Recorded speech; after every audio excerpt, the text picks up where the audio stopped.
a new episode of Passion for Technology, the podcast from EPD Electronic. Great to have you with us.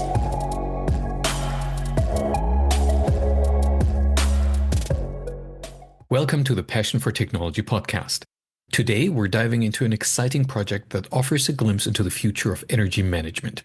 In early September 2023, Phoenix Contact, a globally family-owned company, unveiled the all-electric society park in Blomberg, North Rhine-Westphalia. This innovative park brings the concept of an all-electric society to life, showcasing real-world applications of renewable energy generation, conversion, storage, distribution, and use.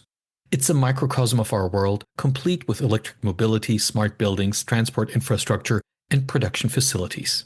To explore the all-electric society park and its implications for our future, we're joined by Joel Stratemann, Manager of Business Development for Integrated Energy Solutions at Phoenix Contact. Hi, Joel. Hi, nice to meet you. Nice to meet you too. Joel, could you walk us through the core idea behind the all-electric society? Well, of course. So we as Phoenix Contact believe strongly in the all-electric society, and it means that in the future, the climate change is the world's major challenge. So we need to reduce CO2 emissions, and we need to change from fossil energy sources to renewable energy sources. And the all-electric society describes a world in which the energy from renewable energy sources is available for everyone in sufficient quantities and at a price so everyone can pay the bills for the energy. And the solution and the technology for electrification, automation, or networking are the answer of the global challenge. So the all-electric society is the technological answer for the climate change. And Joel, what would you say? What inspired Phoenix Contact specifically to create the all-electric society park? So, we have for the last decade, we have the all-electric society as a vision for the company. And we want to bring this vision to life. We want to show everybody that that is not a vision. With the technology which are available on the market, it's solvable. So we can bring the all-electric society right now to the reality because the sun is there. We can generate energy from the sun. We have the power of the water, of the wind. We have technologies to store them or to convert them. So everything is there. And that was one of the key facts why we decided to build up this all-electric society park. Can you describe the challenges in integrating the various components of an all-electric society? Yeah, so in my opinion, and during the project, it was very difficult to have the technologies and the solutions for the electrification networking, that all the different applications are working closely together. That means all applications need energy, electrical energy mostly. And the main thing is that we need to connect everything with electrical energy, but not only with electrical energy. And that is one interesting thing in the all-electric society park, that all the applications are connected as well via thermal energy. So there is an exchange with electrical energy and thermal energy because a lot of different applications have heat loss or something like that. And that is what we are calling sector coupling. And this is the required element to bring the all-electric society alive in the park. How feasible is it to produce sufficient renewable energy to power an all-electric society? In my opinion, it's to generate enough renewable energy is challenging but achievable. So we need to use the energy as efficient as possible, and then we are able to generate, of course, enough for all the applications. A main key factor is as well that we also can store the energy, not only to produce them, because the sun is shining when the sun is shining. It doesn't matter if we as a humanity want energy, so the sun don't care in that case, but we need to store them. And it's achievable, but we need the technologies also to store them and distribute them, and also to recapture heat loss from different applications, because there's a big benefit if we do the sector coupling on the electrical side, also on the thermal side. You've mentioned sector coupling a couple of times now. Let's talk a little more about it, a crucial aspect of the all-electric society. What's needed to make this work across different industries? What's needed? Of course, the first thing is communication is a very important part. All the different applications are connected via different protocols and communication interfaces together. And that is one important thing. We need standardizations and IoT concepts to realize a kind of cross communication between all the different applications. For example, if you are talking with someone in the production, he will tell you that he have Profinet or Profibus or Modbus for communication. And if you're talking to an e-mobility supplier, he will talk about OCPP or something like that. And we need to realize a kind of cross communication. But on the other side, as I already mentioned, we need to couple not only the electrical side, also other aspects like heat loss, because we have applications in the all-electric society park, e-mobility or power storages. They have a lot of heat loss. And on the other side, there's a big building inside. And this building need a lot of heat. So we need the infrastructure to bring all the energy together and connect all the applications together. Based on your experience with the All-Electric Society Park, the AES Park, I think that's how you abbreviate it. Joel, how does its energy efficiency compare to conventional systems? It's, of course, more efficient. I do not want to reduce it only by numbers. I want to explain you the concept. There are applications, I already mentioned it, the e-mobility part. So we have 6 high-power charging stations there. Every high-power charging station can charge with 350 kilowatts. And they have 5% of heat loss. By just an example, maybe they have 3 or 4 or 2 or 5. Let's talk about 5. That makes 70.5 kilowatt of heat loss. By 6, we have 100 kilowatt of heat, which all the charging stations are in use, 110 kilowatt of heat loss, and we can recover it and bring it to the building. Because the building needs a lot of energy, especially in the winter, to heat the offices there, the meeting rooms, and so on. And that's a match. And that is why we are more energy efficient there, because our energy management system see, there's a lot of heat loss. We do not need the heat pumps to heat the office rooms. We can use the heat loss of the other applications. It could be the energy storage. It could be the high power charging stations, or I don't know, all other applications which are generated energy. And that is make it more energy efficient. Let's talk about the numbers. If we are talking about the all-electric society and covering everything with heat, and we also need to electrify the heat grid of something like that, then we are talking about heat pumps. And you can talk about heat pumps with numbers, the performance numbers. And normally, if you have a heat pump in a private-owned house, for example, they're around a factor of 3 or 4. That means you're getting in 1 kilowatt of electrical energy and get out 4 or 3 kilowatts of thermal energy. In the park, we are from the concept are right now by 11. That means 1 kilowatt electrical inside and 11 kilowatt output. And that's very efficient. And that makes a lot of fun, of course. Joel, did you have all the necessary technologies at hand when implementing the park, or were there any gaps? Yes and no.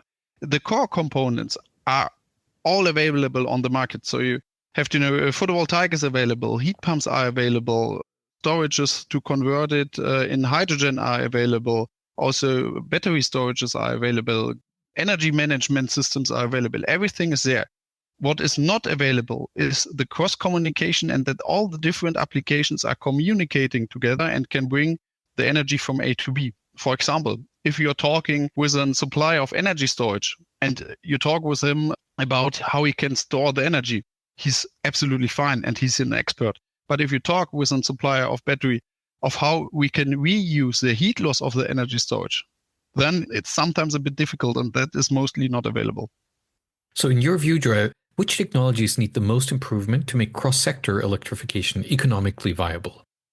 Yeah, of course, it's the communication technologies are needed more, because the protocols are there, but there is no concept how to combine the different applications with the favor protocols in the application to one together. So that is a point where a lot of tasks need to be done, that the cross communication is possible. So that sounds like that's one of the main takeaways from this flagship project. Are there others for the broader implementation of the all-electric society? I think the lessons we have taken as Phoenix Contact is that everything is available, but the concepts are needed. Before we can start, it is very important to have a look on each application and make a concept how we can combine them, not only on the data communication side, also how we bring energy from A to B or from B to A, where the energy is needed. And I think this is one lesson we have learned in the project, that we as a company and also as Germany or supplier have this know-how to make these kind of concepts, or the concepts for the sector coupling. How has this project influenced Phoenix Contact's own practices? For instance, how far along are you in electrifying your production? We have learned that we as Phoenix Contact can, of course, supply the products and the technologies, but we can also have the know-how and the knowledge to create the concept for the all-electric society. And this is more or less more important than only the products, because there are so much facility sites, there are so much applications which need to be decarbonized. And this is very important. And this is also what we did here in Blomberg. We have not only the all-electric society park, we have here the building G60, and it's the first production site on the facility site here in Blomberg, which is energy positive. So in the production site, we generate more energy than we needed with the building and the production inside by using the same concepts and the same technologies in the all-electric society park. In terms of technologies, you've mentioned the importance of communications and improvements in communications several times. Connectivity is crucial for the all-electric society. Does this increase our vulnerability to cybercrime? What's your take on, let's say, the EU Cyber Resilience Act in this context? Of course, we are talking about communication, and of course, we have a lot of thousands of different interfaces and I don't know, to make a cross communication about the different applications. And of course, it's a chance for cybercrime on that case. So in my opinion, the Cyber Resilience Act of the EU is an important step in this direction.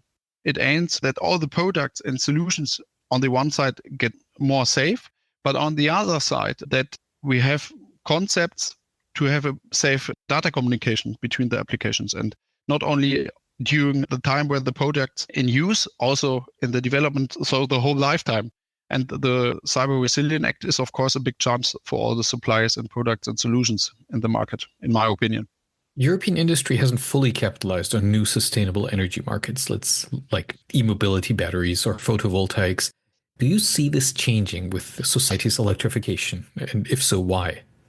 Yes, I believe that there will be a change, of course. On the one side, we as a European have a lot of important technologies. Of course, maybe we are not in numbers the main product for photovoltaic or something like that, but we have the knowledge on the one side to develop the technologies. And during that fact that we have that knowledge, we have also the knowledge to create the concepts which are absolutely necessary to build up an all-electric society. And I think there will be the change. It will not only the product in the future. The most important thing is that the companies and that the European Union and so on have the closer look on the concepts and how these all-electric society or the decarbonization, or how to call it, the climate change can be solved by the concepts and not only by products. The transition has been costly for consumers so far. Will an electric society eventually become economically beneficial for the average person? Yes, also in my opinion, it does. Of course, in the moment, some technologies are cost more than, for example, if you buy a heat pump, it could be expensive than a classic oil heat technology or something like that. But on the other side, to be honest, the climate change or to counteracting the climate change is it worse. And we are talking about the concepts, and that is the same for the private person. In future, maybe there will be not a heat pump in every private house or something like that. There will be a big concept for a city or for a quarter or something like that, how to supply with electrical energy, with thermal energy, and so on. And I think in the future, for the private people, maybe the technology will be the same level, but the energy you will get will be less than we pay right now. Joel, is the all-electric society concept primarily European, or is electrification a global trend? I mean, how do other countries compare in their progress? It's absolutely a global thing because climate change is globally as well. So in every country is facing to the climate change. But I think is that all the countries need to talk about it, and we need the concepts because all the technical stuff in every country is different. And we need to build up these concepts to use the technologies which are available to facing that climate change. The ultimate goal being, even with the all-electric society concept, to achieve carbon neutrality by 2050. Yes. In your opinion, are we on track to meet this target? Yes, I believe strongly that we will achieve this, because if I have a look out of the window right now, 100 meters during the air, I see the all-electric society park, and there I can see it works. And on the other side, we have a lot of customers which are CO2 neutral by now by using the technologies which are available. And yes, it's absolutely achievable. Joel, it's very apparent that you're very passionate about the all-electric society and about carbon neutrality. Now, I'd love to learn a little more about what fuels your passion for technology and where its origins lie, for your passion. What are the origins of your passion for technology? Where does it come from?